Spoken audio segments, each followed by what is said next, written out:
kugiha, ari kuguha igitangaza se niwe uzagisohoza. Ahubwo senga neza, Imana y'amahoro.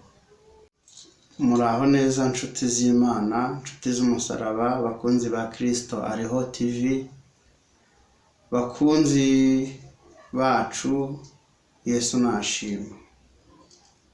Turabasuhuje mu izina ry'umwami wacu Yesu Kristo watubambiwe ku musaraba i Golgotha, akazuka n'ubwiza n'icyubahiro. Imana idasaza, imwe itaza n'iminkanyari, imwe iticumba akabando ngo yashaje, iyo niyo Mana nje kubabwira. Haleluya. Ndabashimiye rero ko muri abaterankunga beza mukurikirana channel, kandi umwuka arusheho kuduhaza ibyiza. Agize uwashaka kuduha inyunganizi yabyandika hasi muri comment twabibona, cyangwa akaduhamagara kuri nimero ibiri kuri screen, nabyo twabibona. Imana ikomeze kubahaza ibyiza kandi ikomeze kubampera umugisha. Hano hari ijambo tugiye gusoma ryanditse muri Bibiliya, ariko mbere yuko turisoma reka tubanze dusenge.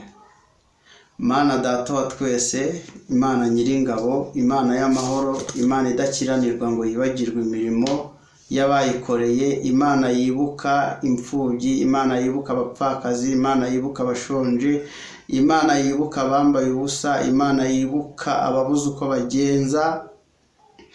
Haleluya. Imana yibuka abatagira kirengera, abadafite uko bagenza.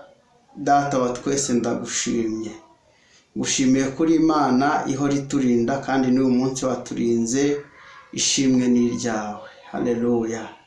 Nsengeye umuntu wese uri bukurikirana iki kiganiro, umwuka wera aba ari umukurikirana, amuhaze ibyiza, ubabaye amunezeze, urushye amuruhure, ubuze uko agenza Uwiteka umwuka wera amusanga amugenderere, amuhumurize, bimenyekane kuri Imana nyakuri turimo dusenga. Ushimwe rero ko uri hejuru y'amajuru yose, uhimbazwe. Ndagushimye rero kubw'iki kiganiro, ngakomeza uyoborere n'abari twe, bisabye nizeye mu mazina atatu Data wa twese, Imana, Umwana n'Umwuka wera. Amen. Tugiye gusoma muri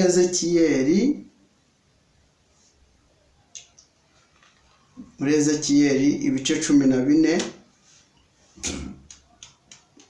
Turasoma umurongo waho wa 10.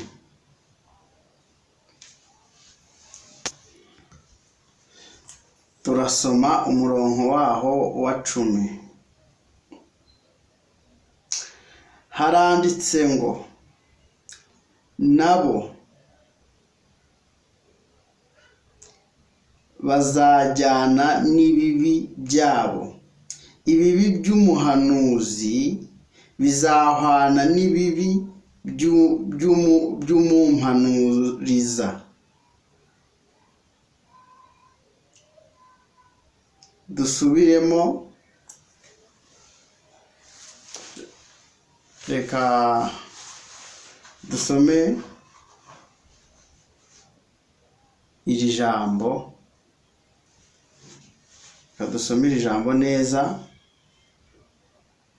Turasomera ijambo ryo muri Ezekiyeli ibice 14 umurongo waho wa 10, turasoresha umurongo waho wa 11. Haranditse ngo, nabo bazajyana n'ibibi byabo.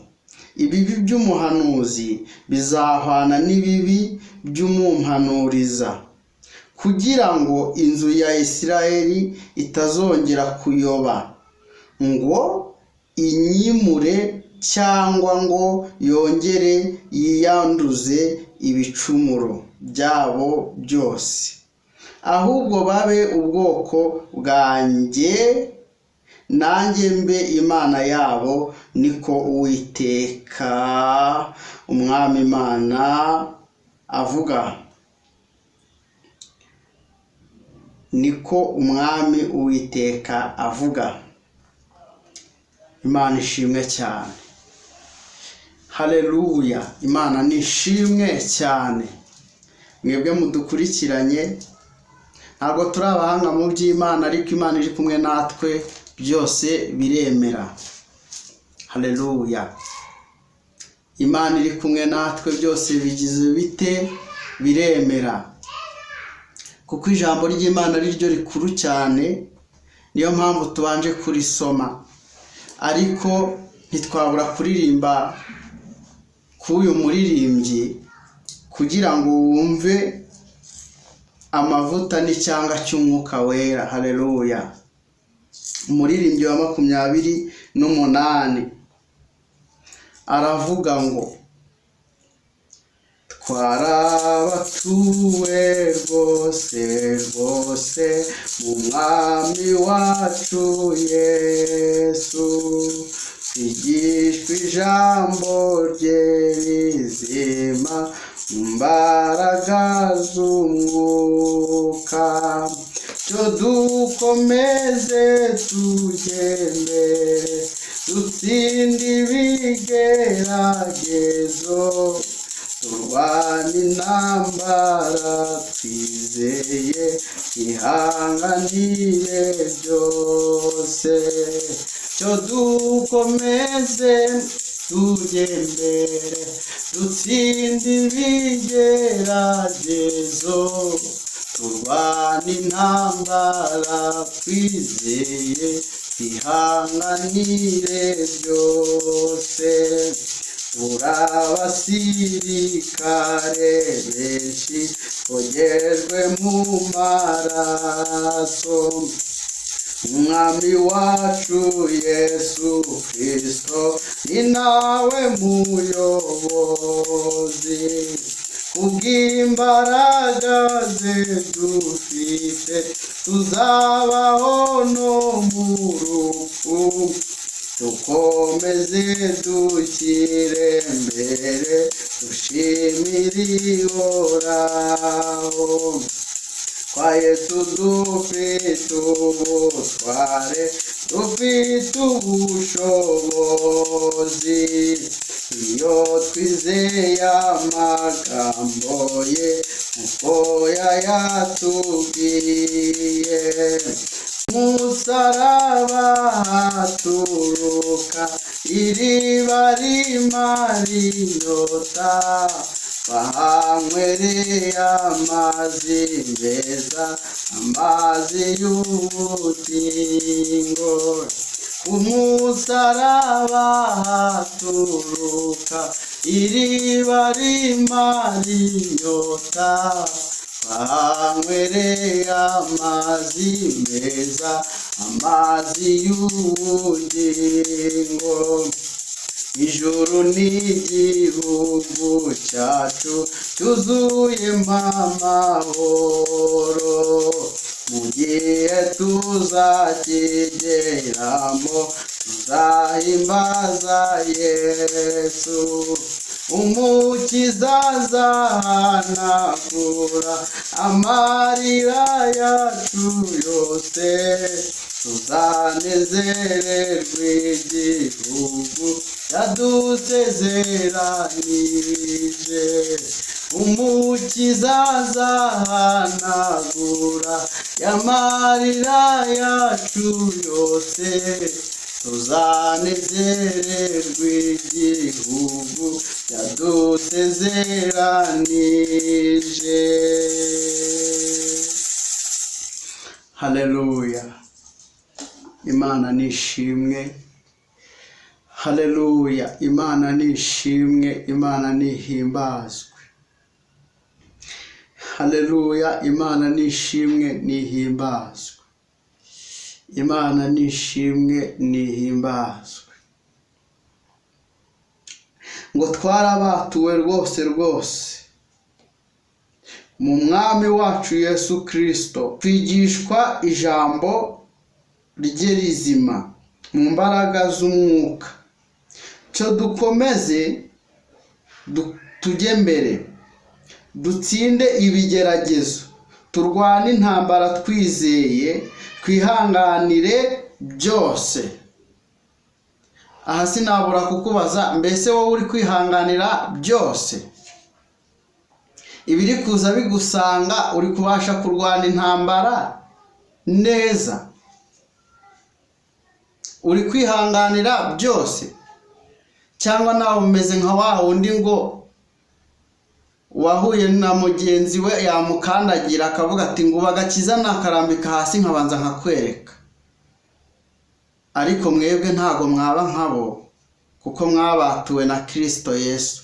Ariko nawe utarabaturwa nawe mwakire uhereye uyu mwanya. Ureba ahantu wihengeka, ahantu ku ruhande ahasigaye wihamagare, uce bugufi uvuge ati Mana, mbonye ko ntari gukiranuka, nifuje kuza mu nzira yawe, unyobore.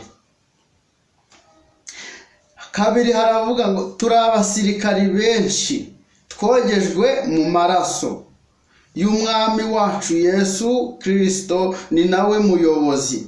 Kubw'imbaraga ze dufite tuzabaho no mu rupfu, dukomeze dushyire mbere, dushimire uhoraho. Haleluya. Imana ishimwe, dushimire uhoraho. Haleluya. Imana ishimwe, dushimire uhoraho. Ngo turi abasirikare benshi twogejwe mu maraso y'umwami wacu Yesu Kristo, kandi ni nawe muyobozi.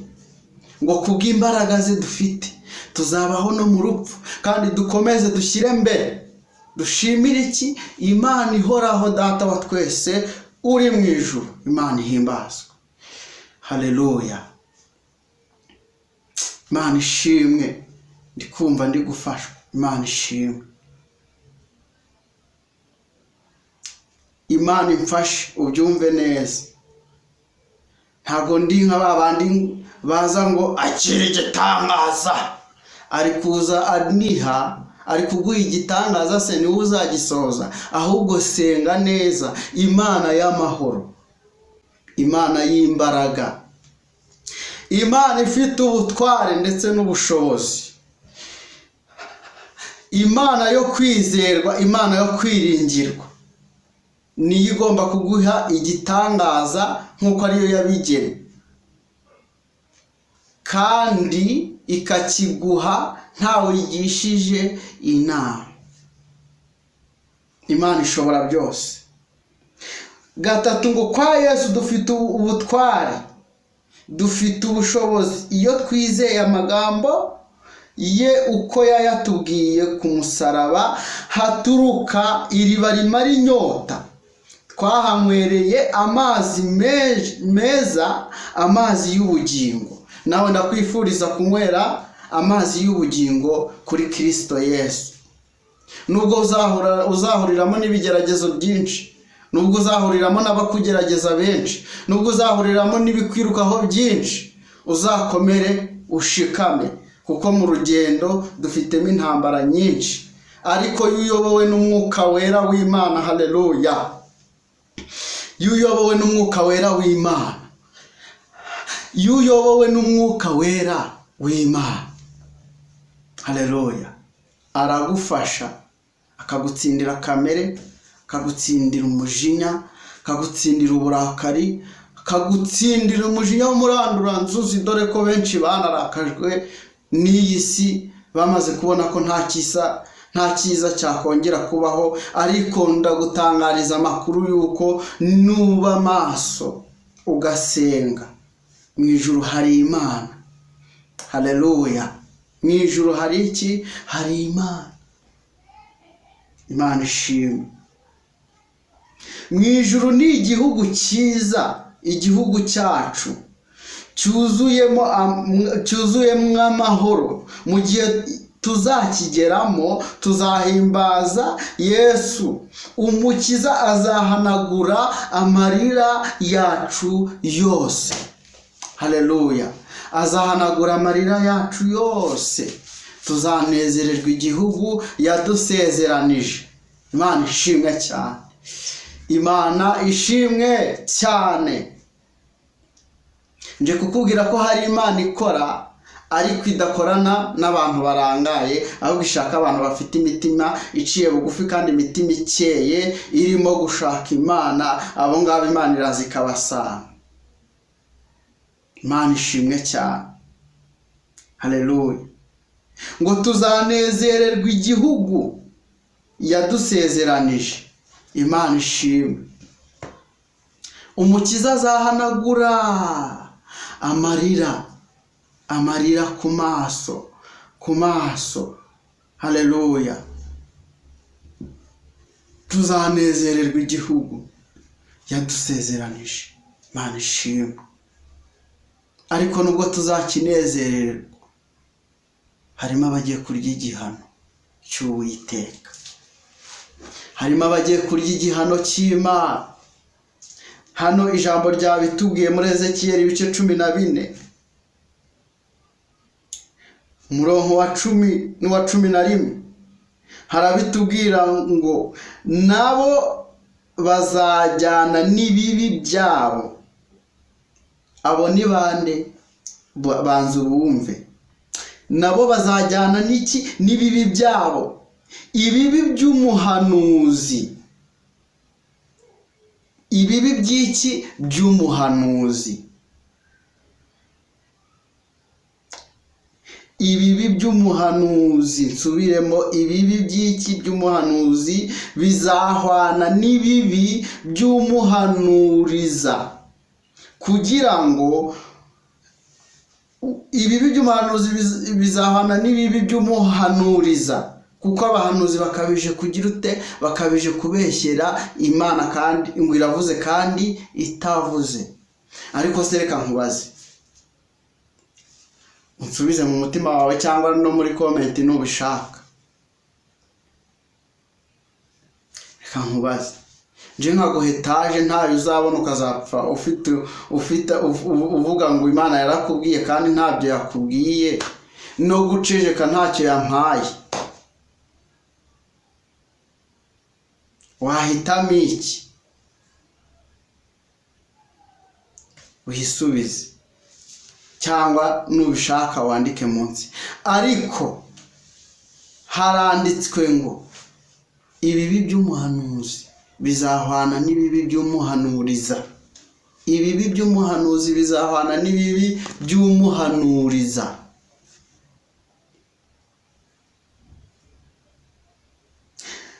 Kugira ngo inzu ya Isiraheli itazongera kuyoba. Kugira ngo inzu ya Isiraheli, kugira umutima wawe utazongera kuyoba, Imana igiye kuzana akayunguruzo kegezeyo icyitwa umuhanuzi wese w'ibinyoma, kugira ngo intore z'Imana zitazongera kugira ute? Kuyoba. Imana ishimwe cyane. Ngo yimure Imana, cyangwa ngo yongere yiyanduze ibicumuro byabo byose, ahubwo babe ubwoko bwanjye nanjye mbe Imana yabo, niko Umwami Uwiteka avuga.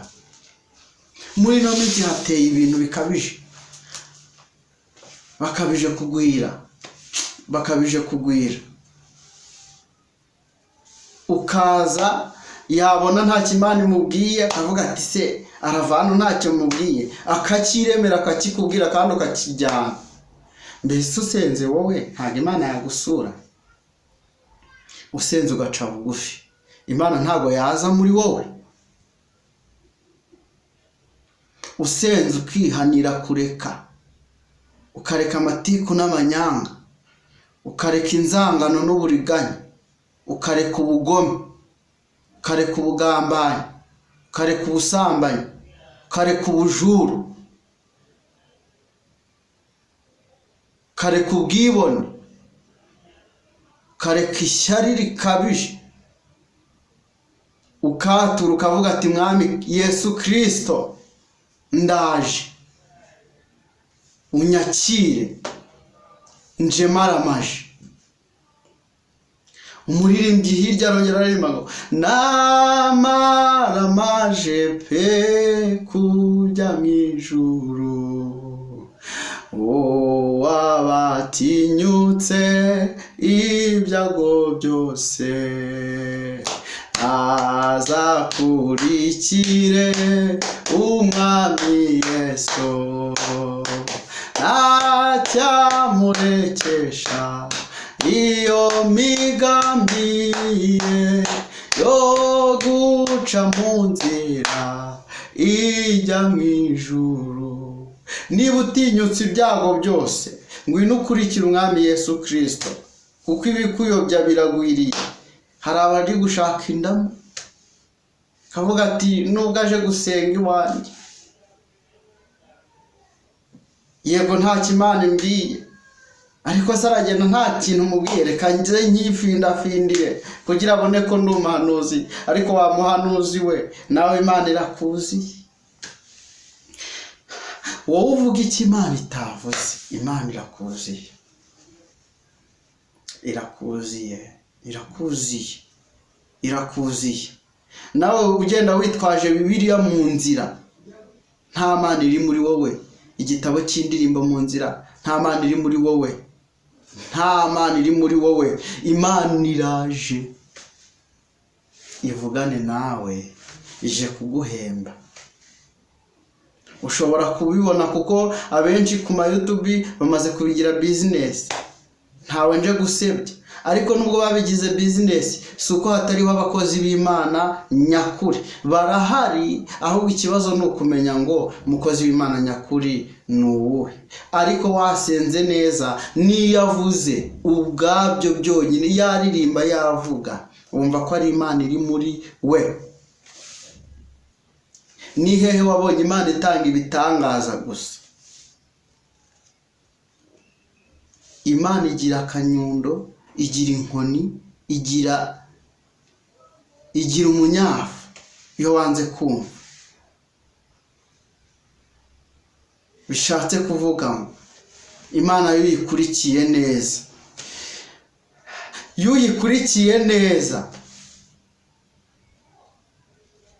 ibyo byose irabiguhunza, ikabiguhunza. Wajya guhura nabyo ikakubwira ati mwana wanjye, kuko wayikurikiye, watangiye kumva umuburo wayo n'impuguro zayo, ikakubwira ati mwana wanjye, yagusura mu nzozi, yagusura mwiyerekwa, ntaho idasurira. n'ibiti birahanura, igiti ubwacyo cyahanura, ibuye rirahanura. Kuko ikikwereka ko nibuye ari umukozi w'Imana ukomeye, hari igihe nk'Imana ibishaka kutajya nk'ahantu, ukagenda wihuta, wagera hari ukabura sitaye, hakava igisebe gituma utakigiye hehe hahandi. Ibuye rikaba ribaye iki? Umukozi w'Imana. Wari ubizi se ko ari umukozi w'Imana? Nta kintu kitaba umukozi w'Imana. Ariko reka nkubwire, nudasenga, abahanuzi bariho ubu baraje bakujyane Gihonomu, baraje bakumanure hehe hasi. Nshobora kubivuga ukavuga ati ubwo ntanigirije, ntafunze, ngo nze nipampye.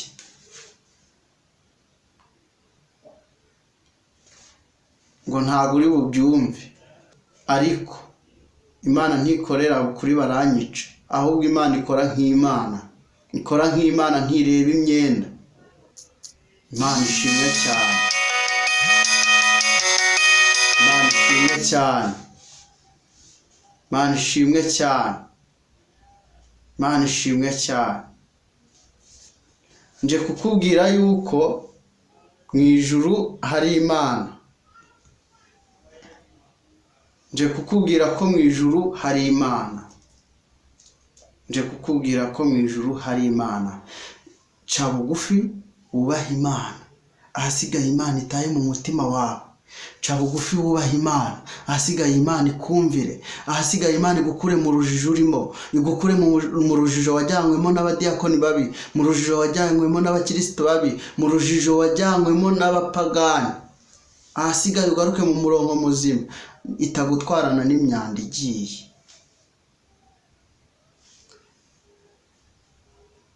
Ryari iryo jambo narinje kubabwira, ryari iryo jambo, ariko umwuka w'Imana agufata gukomeze wowe wari utentebutse, yongera kugarure mu nzira, nawe utekereze wongera ugaruke. Mana ishimwe. Ngaho shimira Imana ko ikikurinze nawe wahuye n'amateso. Imana suko itakuzi, hari igihe yaba yarabonye ko wari utangiye kuyoba, ikagukebura, ikagukubita akantu kakugarura, kuko Imana ntikunda abantu batumva. Iyo tumvisha iragukebura, gashaka akanyafu kavuga ati mwana wanjye garuka, kuko ibibona ni kubwiza ijwi risanzwe utari bubyumve, igashaka akantu iguterera kagatuma ugaruka. Rero niba ari ako kantu urimo, senga Imana niyo ifite ububasha bwo kugukuraho, kandi wihanganira ibikugerageza, niwemerwa nibwo uzahabwa ikamba ry'ubugingo. Imana nishimwe. Ntiwiringire abahanuzi, ahubwo wiringire Imana yo mu ijuru. Si uko abukuri batariho, ahubwo ushishoze, ejo utazagwa mu ruzi. Imana ibampera umugisha. Mana Data wa twese, gushimiye kubwira ijambo ryawe.